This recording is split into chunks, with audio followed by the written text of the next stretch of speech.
Olá, pessoas! Eu sou Abner Almeida e sejam bem-vindos a mais um episódio do Chá da Sexta, um podcast onde sentamos para tomar um chazinho, comermos biscoitos e falar sobre as vicissitudes da vida.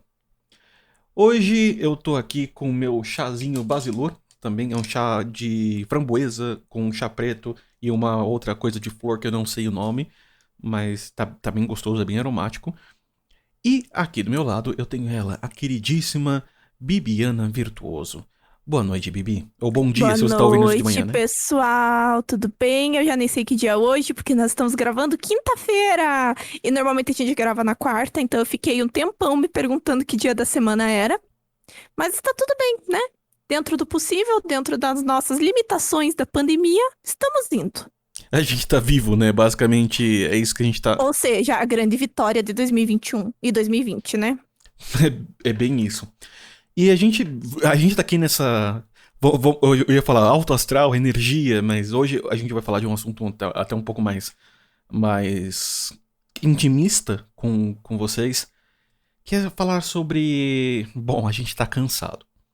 E é um cansaço é, bem único ao momento que a gente tá vivendo. E a gente vai falar hoje de estresse. Então, Bibi, queria primeiro ouvir de você como é que você tá, e aí depois eu entro numa parte mais técnica em relação a isso, mas primeiro eu queria ouvir de você como tá sendo a sua relação com estresse nesse período de pandemia. Olha, eu vou ser bem sincera, né? Eu tive episódios de crises de estresse muito grandes. Eu já tive um burnout, né, na época do mestrado. Então, assim, eu achei que eu tinha experienciado o maior cansaço da minha vida, a maior exaustão. E eu descobri que eu estava tremendamente enganada, né? Porque nesses últimos tempos, aí nos últimos 15 meses, o que eu tenho experimentado, assim, é uma exaustão, mas é uma exaustão diferente. Por quê? Simplesmente eu não consigo mais produzir. Eu não consigo mais estudar, eu não consigo mais ver TV, eu não consigo mais nem escutar música. Tá sendo uma luta diária, porque a gente já tá de saco cheio, a gente tá ensacado. A gente já não aguenta mais não ter essa perspectiva de quando vai melhorar. A gente sabe que vai melhorar um dia. Só que esse dia, quando que ele vai chegar, né? E particularmente nos últimos meses está sendo mais difícil, não só pelo tempo largo que a gente está trancado em casa, né? Mas principalmente porque a gente chegou no ano passado e a gente achava que as coisas iam melhorar em 2021, porque ia ter vacina. E no final das contas, tá tudo parado, né? A previsão aí, eu não sei, né, para os ouvintes, qual é a idade de vocês, se vocês se enquadram no grupo de comorbidades, mas eu, como não tenho nenhuma comorbidade e sou nova, a minha previsão para ser vacinada, sendo otimista, é novembro ou dezembro, se não atrasar o cronograma. E isso cansa. Cansa porque a gente não pode fazer nenhum plano, a gente não pode seguir a nossa vida, porque por mais que a gente esteja trabalhando, funcionando no home office, como a gente já trouxe no outro episódio, né, sobre a pandemia, a gente tem sorte de poder estar em casa fazendo home office, mas uma coisa é você fazer o home office porque você quer. A outra coisa é você fazer o home office porque você precisa para sobreviver. E não ter a perspectiva de encontrar as pessoas no final de semana, de ver meus amigos, de viajar, de fazer as coisas, parece que leva a uma exaustão mental. E a exaustão física vem por consequência. Então, tá sendo um período. E eu vejo assim que não é só a Bibiana, né? Inclusive, eu tava conversando com a minha terapeuta sobre isso na terapia, e ela falou que é uma queixa super comum, tá? Todos os pacientes dela se queixam exatamente disso. E eu até acho interessante porque para os alunos de psicologia que vão estudar, né, depois da pandemia, que vão fazer o seu TCC, sua especialização, verificar os impactos na saúde mental das pessoas depois da pandemia, porque isso muda muito. Claro, as pessoas vão se recuperar, mas quais são as sequelas que isso vai trazer, né? Porque hoje a minha realidade, a minha dinâmica pessoal é muito diferente do que era antes da pandemia. E eu sei que ela vai mudar, né? Eu me tornei uma pessoa muito mais fechada, muito mais, assim, introvertida. menos sociável. Eu não sei como é que eu conseguia antes da pandemia sair de sexta a domingo e ir em churrasco, aniversário, happy hour e fazer 1 milhão de coisas. Hoje em dia é tudo muito cansativo. Eu acredito que o Abner também esteja com esse sentimento, né? Que até mesmo para conversar com os meus amigos tem sido muito puxado, porque socializar se tornou uma coisa muito difícil. A gente tá perdendo até nossas habilidades básicas, né? Seja flertar, seja de você conversar com seus amigos. É tudo muito mais cansativo do que era antes da pandemia. Então, o que a gente observa é uma crise de estresse tão grande. E até teve aqui no jornal local, na semana passada, aqui de Curitiba, eles deram um nome para isso, que era definhamento, o termo. E é isso que a gente sente, que a nossa cabeça tá definhando. É o que eu mais escuto as pessoas falando: nossa, eu estou me sentindo muito burro, eu não era assim antes da pandemia. E o nosso corpo também tá definhando. Porque a quantidade de pessoas que estão com problemas de saúde, eu inclusa, eu tive uma sequência de problemas de saúde que eu nunca tinha tido. Assim, por exemplo, dor de garganta. Eu tive uma dor de garganta no início desse ano que me deixou baqueada por 3 semanas. E nunca tinha acontecido isso. Eu tive que passar por uma rodada de antibióticos. E isso tudo é a falta de sair, de ver gente, é o nosso emocional que tá muito abalado. Agora a gente está acompanhando a CPI do Covid, né? E a gente vê o quão absurdo foi a gestão de tudo isso. A gente sabe que não, o Brasil não é o único país, mas, pô, a gente está vendo aí no quintal de casa o que está acontecendo.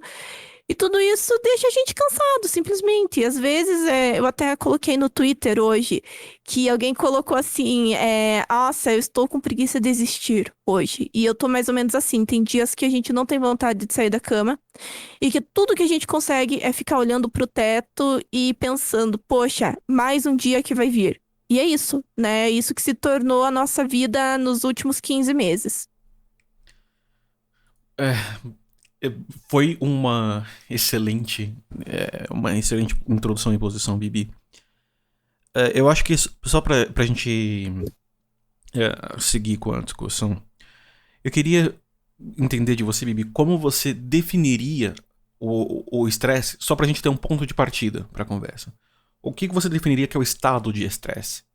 Então, eu entendo que tem dois estados de estresse. Nós temos o estado de estresse normal, que Uhum. é quando você tem uma crise de ansiedade muito forte, né? Porque o estresse, ele causa ansiedade e a ansiedade causa estresse. Uma coisa está totalmente ligada com a outra, né? Que é o excesso de cobrança, seja pessoal, seja uma cobrança de terceiros, né? Para mim, isso é o estresse normal. E existe o estresse da pandemia, que é um estresse totalmente diferente, que Sim. não é só a cobrança tua, a cobrança, sei lá, do teu chefe, do teu professor, do teu, sei lá, das outras pessoas. É um estado de melancolia profundo que gera o estresse. E o estresse que gera o estresse, o estresse que gera a melancolia profunda. S- Então, eu entendo que tem essas duas vertentes, que o que a gente está vendo hoje não é o estresse em sua forma normal. Ela é um pouquinho diferente. Não, é uma.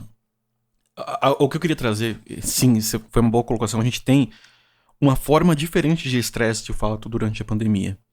E isso tem muito a ver com a nossa própria resposta imunológica, resposta sistêmica ao estresse.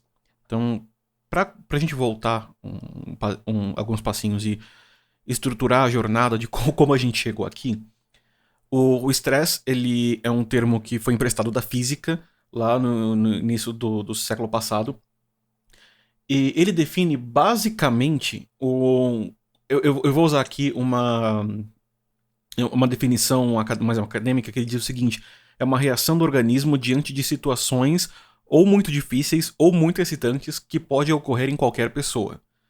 E uma outra definição é um fenômeno psicossocial que incide sobre o funcionamento neurofisiológico. É disparado quando ocorre a percepção de uma ameaça real ou imaginária. Então, o que acontece no nosso corpo, basicamente? A gente tem 3 etapas para o estresse. A gente tem um estímulo, a gente tem uma reação orgânica e tem o resultado. É igual em computação que a gente vê que tem o input, o processo e o output. Aliás, qualquer processo que a gente estuda, a gente tem o input, o dado de entrada, alguma coisa que processa aquilo e a saída daquilo.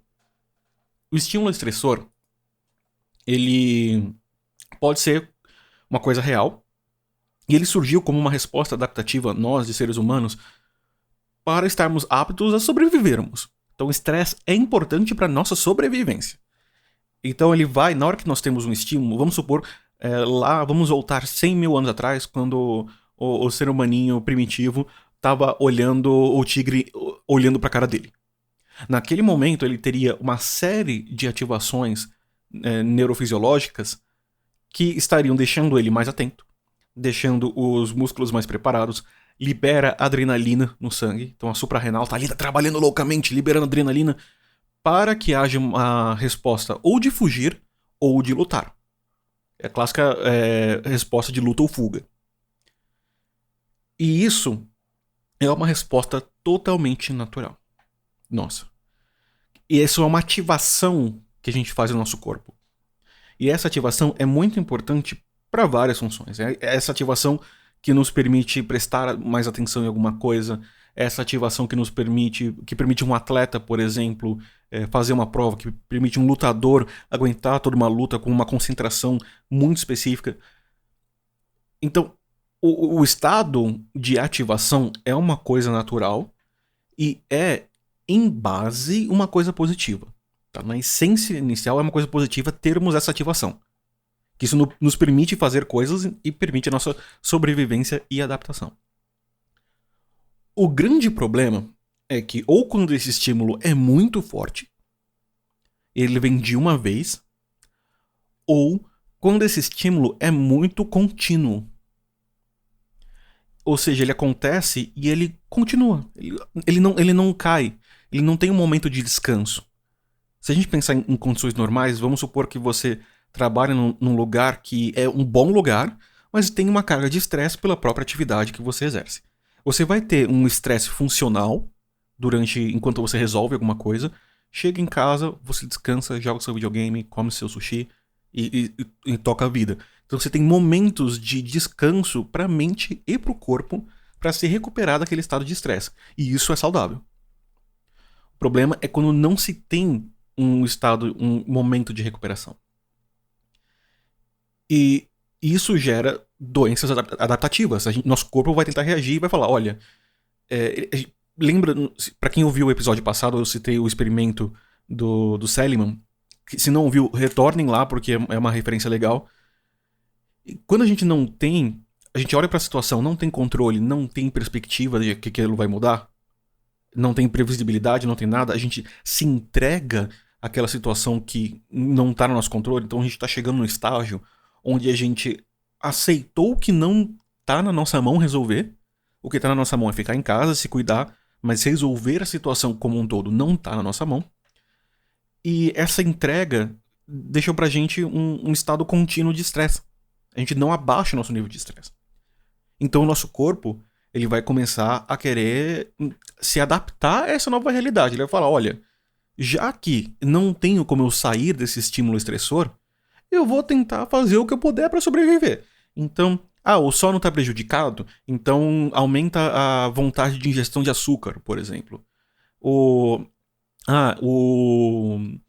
Eu tô percebendo que eu não tô podendo sair, então o corpo entra no modo de conservação de energia e você vai ficando cada vez mais antissocial. Sabe, não tem mais energia social por conta do estresse contínuo. Você se adapta a ser mais antissocial porque o seu corpo não tem mais energia, sua mente não tem mais aquela energia que tinha antes. E dá um trabalho recuperar isso, não é uma coisa que a gente vai recuperar tão rápido. Abner, Oi. posso só fazer uma intromissão? Que Claro. Agora que você falou dessa energia, é o que a minha terapeuta sempre me falou quando eu tava tratando nesse período que eu tive esse estresse, né, antes da pandemia. Uhum. Imagine que nós temos vários copos de água, né? Se quando você passa a água de um copo pro outro, beleza, né? Uhum. Acontece que chega um momento que você não vai mais ter água para colocar nesse copo, né? A gente chega no momento que a gente acaba explodindo, que a gente não tem mais energia, né? Para fazer as coisas, que a gente precisa tirar de algum lugar, a gente precisa de uma fonte de água. Uhum. que é o que a gente não está vendo neste momento, né? Mas enfim, era só essa metáfora que eu lembrei agora, porque eu gosto muito dela e eu uso ela até hoje, né? Que a gente tem que poupar os nossos copos de água, mas nem sempre é possível, né? Sim. E aí, a gente entra, quando a gente fala de administração do estresse, por exemplo, a gente tem formas diferentes de olhar essa questão. Uma é olhando nos estímulos, outra é olhando no processo cognitivo e outra olhando nos efeitos que o estresse causa.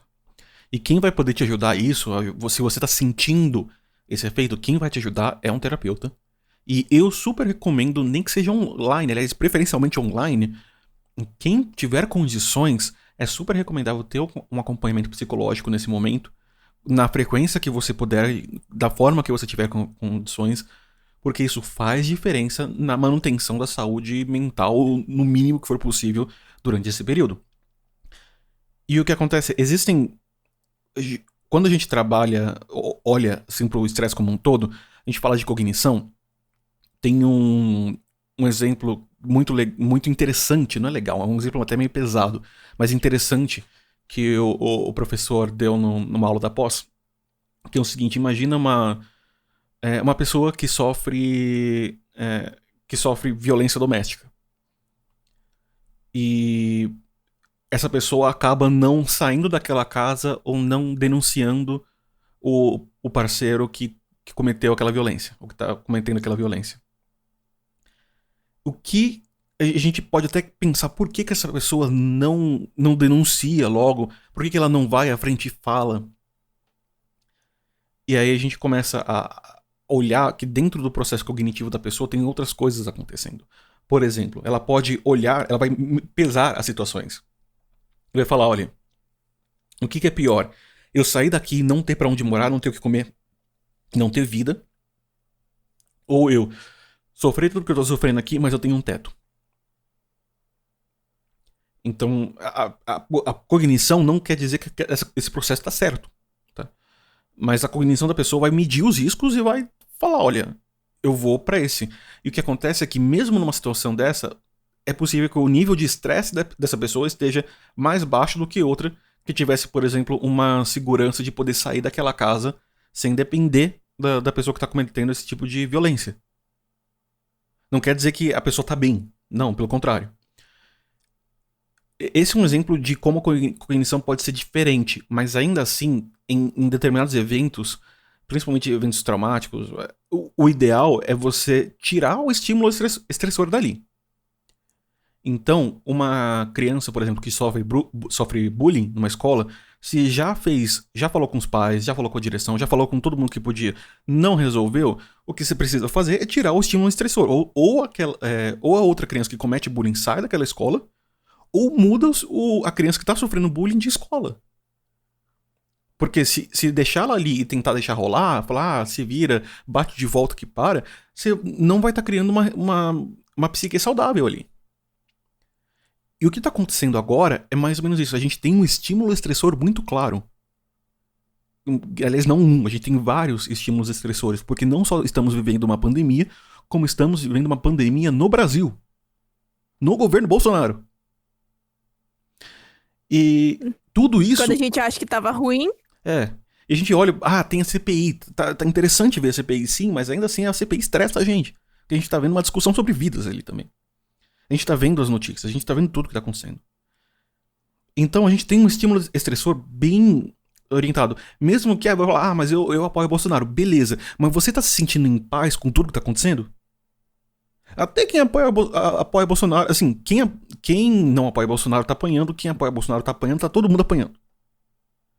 Então a gente tá vivendo esse estímulo constante. A gente não consegue simplesmente tirar esse estímulo estressor. O que a gente pode fazer é trabalhar no nosso processo cognitivo para tentar mudar e trabalhar nos efeitos. Então eu vou, por exemplo, pegar algum hobby para tentar me distrair, eu vou tentar não olhar notícias, então eu vou trabalhar internamente para evitar os estímulos quando for possível e para mudar a forma como eu penso sobre eles. E eu vou pegar o resultado, quando vier um estresse em cima disso, eu vou trabalhar de outra forma. Eu vou fazer uma meditação para poder reduzir o estresse, vou fazer atividade física. Você está trabalhando ali nas pontas finais do estresse, mas o estímulo a gente não consegue tirar. E é isso que está acontecendo. Como a gente está num estresse contínuo, com um estímulo que está fora do nosso controle, e ele está ali continuamente e parece que só piora, a gente chega num estágio onde primeiro a gente tem a adaptação de raiva e de agitação de querer resolver, e a gente começa a passar por um novo estágio onde a gente só tá cansado. E acabou a energia. O corpo e a mente ficaram tanto tempo no modo ativado que elas não conseguem mais ativar. Simplesmente esgotou. E é isso que tá acontecendo, e é isso que é preocupante. Porque num cenário onde tudo isso tá acontecendo, espera-se socialmente, não é uma demanda de A ou B, mas é uma coisa mais olhando para o país, que a gente consiga, de alguma forma, produzir enquanto a gente está vivendo esse cenário. Espera-se produtividade de nós. E aí uma coisa importantíssima para ressaltar. A gente está vivendo um tempo que não é normal. E então, primeira coisa que eu vou deixar aqui claro, antes da gente continuar qualquer discussão, é que em tempos excepcionais, a performance também vai ser excepcional. Positiva ou negativamente. Em tempos excepcionais... Porque compensa, né? Exatamente. Então, quando a gente fala de performance... Tem pessoas que compensam todo esse... Uhum. Perdão, Abner. Não, pode falar. Desculpa te interromper. Pode falar. Não, porque tem muitas pessoas assim, que existem os dois opostos, é 8 ou 80. Ou você vai super produzir pra compensar todo o estresse, porque você não tem mais nada pra fazer da sua vida além de trabalhar. O que é possível, existem pessoas assim. Que bom que funciona pra elas, né? Não é saudável, porque você precisa ter um espaço pra você, um tempo pra você. E tem as pessoas que não vão conseguir produzir nada, que é a grande maioria. E isso vai virando uma bola de neve, porque você se sente incompetente, você se sente um lixo de pessoa, você fica com medo de perder o seu emprego, que, né, o desemprego é uma coisa que tá absurda. Infelizmente, os empregadores não entendem essa situação de excepcionalidade, né, muitas vezes. Claro, né, existem pessoas que são sensatas, existem pessoas que entendem o que está acontecendo, mas tem muito empregador que quer que a pessoa vá, por exemplo, presencial sem necessidade, né? Como a gente já tinha comentado no episódio da Covid. E isso causa um medo, né? A gente não é só o estresse, é o medo que está movendo a gente. É um estresse voltado para o medo.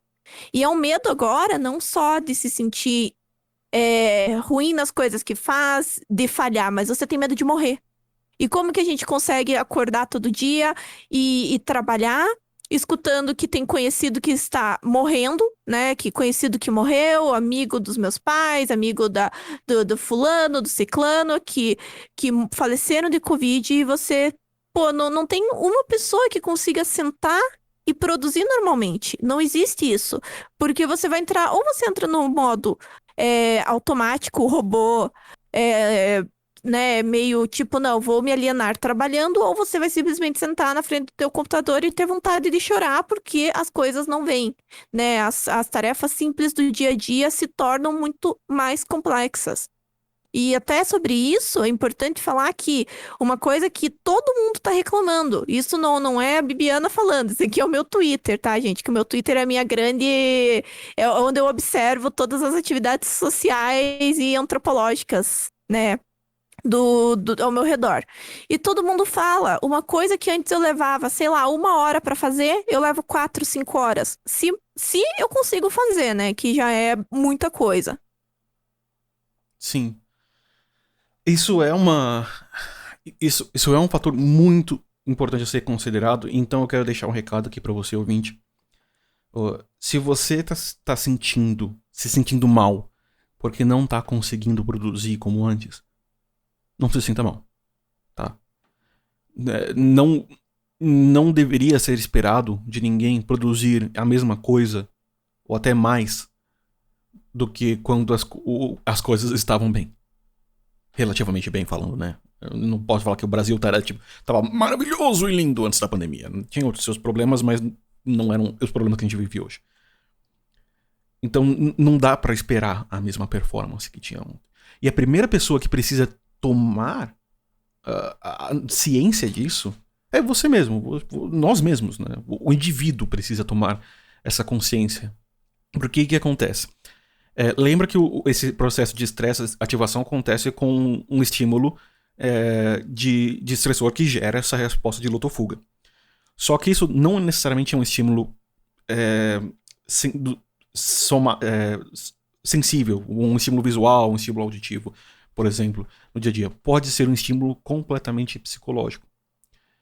E geralmente uma forma da gente entender esse estímulo psicológico é pensar o seguinte: quando a gente olha para o futuro e a gente tem incerteza e tem medo do futuro, esse medo pode gerar na gente a resposta fisiológica de luta ou fuga. E essa resposta fisiológica de luta ou fuga para um evento futuro com ativação psicológica é o que a gente chama de ansiedade. Então, quando a gente fala que o estresse e a ansiedade andam juntos, sim, eles andam, porque o processo interno é muito similar. E quando a gente fala de ter uma ansiedade constante, isso gera um estresse também. E aí a gente fica nessa questão que eu tava até comentando com a Bibiana. Se a gente fica pensando, nossa, eu só vou ser vacinado em novembro, a gente fica focando no futuro e fica com medo desse espaço de tempo até novembro, esse medo gera ansiedade. E essa ansiedade vai gerar estresse. Se eu paro pra enxergar o hoje e falar, não, eu vou me preocupar com amanhã, só amanhã, e eu foco só no hoje e só no que tá acontecendo agora, aí a gente vai ter ansiedade, vai ter um estresse e uma ansiedade com base no dia de hoje. Sim, você tem que pensar assim: o que eu posso fazer hoje, dentro das coisas que eu tenho que fazer? E é assim que eu tenho feito. Hoje eu tenho que fazer tal coisa. Beleza, eu vou fazer isso, o resto eu vou lidando como dá. Claro, a gente não joga tudo pro alto, não é isso, embora muitas vezes seja a nossa vontade. Mas a gente tá tentando amenizar, né? Eu e o Abner, a gente, né, nós somos pessoas que sempre temos uma vida muito agitada, né? O Abner faz 1 milhão de atividades extracurriculares, eu também gosto de fazer. Só que nesse momento, até a gente estava conversando sobre ter que parar, às vezes, muitas coisas, porque a gente simplesmente está esgotado. E isso não é nenhum desmérito, não é você ser fraco nem nada. Porque é o momento que nós estamos, nós não somos. E isso eu sempre repito para minha terapeuta. Inclusive, se a minha terapeuta ouvir isso, ela vai ficar muito orgulhosa de mim. Porque é o que eu sempre falo, esse estresse agora é porque eu estou me sentindo assim, eu não sou assim, né? Eu não tenho tudo isso que está acontecendo nesse momento tão excepcional das nossas vidas, né? Não é uma coisa também que dê pra gente controlar, né? O que a gente pode fazer é tentar amenizar o impacto disso para nós, porque também a gente não pode se deixar derrotar e ficar na cama. Claro que vai ter dias que isso vai acontecer. Somos humanos e nada mais esperado, considerando todo o contexto do país e do mundo, né? Mas o que a gente tem que fazer é procurar alternativas, não se cobrar tanto, evitar ficar. Se você não tá se sentindo bem com as notícias, para de ver notícia. Eu sei que é difícil, mas às vezes é necessário. Eu mesma fiz um detox esses tempos e foi a melhor coisa que eu fiz. Procurar hobbies, coisas alternativas, como diz, né, que a minha terapeuta também falou que no início do ano passado, quando começou a pandemia, a gente procurava hobbies que a gente não tinha tempo para fazer antes, né? Eu, por exemplo, comecei a praticar o lettering e me ajudou muito durante muitos meses. Acontece que hoje até isso tá cansativo para mim, então eu tenho que procurar outros hobbies, não que eu não tenha tempo para fazer eles, porque tempo é uma coisa que nós temos agora. Mas hobbies que eu nunca pensei em fazer, né? Eu, por exemplo, tô agora pensando em investir num videogame portátil. Porque, sei lá, deve ser legal pra passar o tempo. Porque a gente tem que procurar alternativas pra esse sofrimento mental, né? Porque o estresse, além de tudo, o estresse e a ansiedade, o grande vilão, o grande problema, né? Que eles são 2 vilões, embora sejam muito necessários para o nosso instinto de sobrevivência, eles levam para uma outra coisa, que é a depressão. E para você sair de um estado de ansiedade muito pesado, um estado de estresse muito agudo, é um passo para você entrar numa depressão. E a depressão é uma coisa que leva muito tempo para você se recuperar. Então, sempre tem que tomar todo esse cuidado, né? Para você não entrar numa depressão ansiosa, não ter um burnout no meio do caminho, né? Porque é muito difícil, e é muito difícil falar tudo isso porque nós estamos a um passo de entrar nesse furacão. Nós já estamos nesse furacão, nós já estamos tentando amenizar todo o sofrimento que a pandemia tem causado em nós, né? Então, o que eu posso falar como alguém que tem trabalhado o transtorno de ansiedade é tentar focar no aqui e agora, como diz a minha professora de yoga, o aqui e agora, e é isso, não tem muito o que fazer, né? E continuar se cuidando e tentar amenizar tudo que é pesado na nossa rotina e não se cobrar, principalmente. Sim. E uma coisa importante. Outra coisa, a gente tá falando de muitas coisas importantes hoje, né? Que eu quero ressaltar é que a gente não controla a emoção. Nós não controlamos a emoção. A gente não, no sentido de eu não posso falar, agora estou feliz, agora estou triste. Isso é uma reação natural nossa. Uma reação que envolve um monte de coisa acontecendo ao mesmo tempo. O que a gente pode fazer é manejar. Então, estresse, a gente pode, e ansiedade, a gente pode controlar trabalhando o processo cognitivo que gerou aquele estresse, ou que envolve a geração daquele estresse, para reduzir aquele estresse ou mudar a forma que aquele estímulo é interpretado, que é uma coisa que deve ser feita em terapia. A outra coisa é a gente pode trabalhar os efeitos e trabalhar para a gente ter uma adaptação melhor. E a gente pode, por exemplo, até trabalhando junto com o processo cognitivo, manejar. Então a questão não é não ter ansiedade, é o que você faz quando você tem ansiedade. A questão não é ter medo, é o que você faz quando tem medo. A questão não é ter tristeza, é o que você faz quando você está triste. Então, esse manejo é uma coisa que é o que a gente pode fazer nesse momento.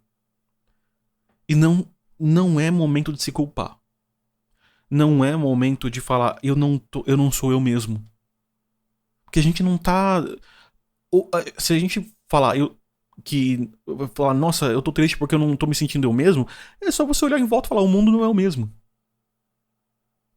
A gente tá vivendo numa outra realidade. E uma outra realidade exige uma adaptação nossa. E essa adaptação nos transforma em novas pessoas. E isso cansa também. Então, é o momento de sermos muito bondosos conosco. E quando eu falo bondoso, não é ser complacente de sair andando por aí na rua sem... Não tô falando nesse sentido.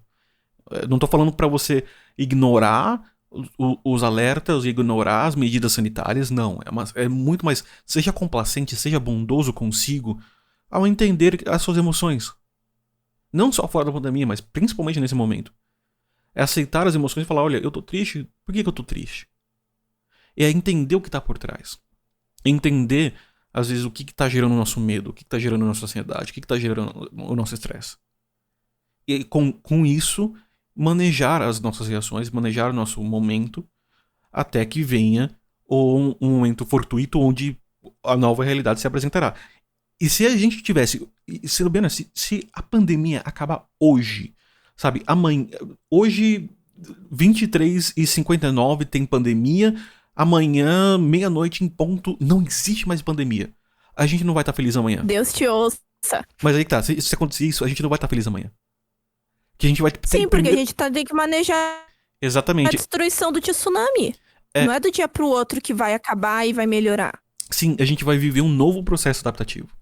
Então, quando a gente receber a vacina, e é bom a gente preparar pra isso, e não é preparado tipo ficar ansioso, é realmente começar a processar que isso vai acontecer, é que depois da vacina, a gente vai mudar de novo a sociedade. E que sociedade a gente vai ter depois? Que mundo a gente vai construir depois disso? E aí entra um papel comunitário. Nós temos a oportunidade de, após essa pandemia, criarmos uma nova realidade. Criarmos um novo mundo. Não quer dizer assim que a gente vai de repente ficar tudo lindo, maravilhoso. Mas o trauma social foi tão grande que a gente pode usar esse retorno, que vai ser outro trauma que a gente vai viver, sim, mas usar esse retorno pra começar a moldar as coisas pra um caminho melhor. Um caminho mais construtivo, um caminho onde a gente viu o que é tá todo mundo junto na pior. Então o que a gente pode fazer pra gente não voltar pra essa situação e não voltar a se sentir como a gente tava. E eu queria só fazer um comentário antes Claro. de a gente caminhar para finalizar, que e apesar dos apesares desse estresse ser horrível, né? Não queria que as pessoas passassem por isso, né? Porque é aquela coisa, a gente tá aprendendo à base da porrada, né? Uhum. Mas por outro lado, também ele tem sido importante para mostrar para nós o que realmente importa e o que nós queremos fazer da nossa vida. Porque hoje eu sempre penso, gente, e se eu ficar doente e morrer amanhã? O que eu vou deixar, entende? Será que eu fiz tudo o que eu queria? Será que eu estou aproveitando o momento de agora? E é mais ou menos isso que tem que ser pensado, né? A gente tem que sempre refletir dentro das nossas possibilidades o que vai nos fazer bem. E eu sei que depois da pandemia, eu, por exemplo, vou sempre buscar isso, né? O que vai me fazer bem, o que me deixa feliz e se eu estou realmente aproveitando todas as oportunidades, porque a gente nunca sabe o dia de amanhã, né? Então, isso também é importante. O estresse e a ansiedade nesse momento tem essa importância, né? Sim. É esse estresse e essa ansiedade que pode nos alavancar para uma vida muito mais positiva ou pode nos prender numa realidade de sofrimento. Não é um processo fácil. Então, recadinhos finais. Primeiro, quem tiver condições, quem puder, busque terapia, que a gente precisa. Nem que eu não consigo toda semana. Eu consigo uma vez por mês. Se você tiver alguma condição, vale muito a pena investir na saúde mental. Principalmente nesse período. Segunda coisa que eu quero deixar de recado é amor. Tenha amor por você e pelas pessoas que estão em volta. E use esse amor para se permitir viver o momento agora e entender que tudo bem não tá bem. Mas pode ficar melhor depois. Não se culpe. Só não use isso de desculpa pra ficar saindo dar rolezinho com os amigos, Exatamente. falando que tá com saúde mental zoada, porque todo mundo tá todo mundo no mesmo barco, né? E isso não autoriza ninguém a colocar os outros em risco. Então, tenham, né, essa sensibilidade, porque é um ato de amor próprio e um amor com o próximo. Sim. Porque pode ser que você não pegue, pode ser que ninguém da tua família adoeça. E nós esperamos que isso, né, realmente, ninguém fique doente, mas você não sabe o que as outras pessoas, né? São várias histórias que estão envolvidas ali, né? Então, tenham todo mundo bom senso e fiquem em casa e usem máscara N95, PFF2, como a gente já trouxe no episódio do Corona. Sim. E aí eu quero aproveitar esse momento para falar da campanha que tá rolando com Twitter, Facebook, Instagram e YouTube, que é o Eu Me Cuido. Então, essa aqui é a nossa também contribuição do Chá da Sexta para o Eu Me Cuido. Se cuida. Fique em casa, use máscara, evite sair se for possível. E tenha esse amor interno, cuide das suas emoções, da sua saúde mental e também tenha esse amor ao próximo, evitando aí exposições desnecessárias que podem propagar mais ainda esse vírus. Então deixo vocês aqui nessa sexta-feira com muito amor no coração e desejando que vocês tenham um ótimo final de semana. E que vocês tenham um final de semana de paz e de compreensão. Tchau, tchau.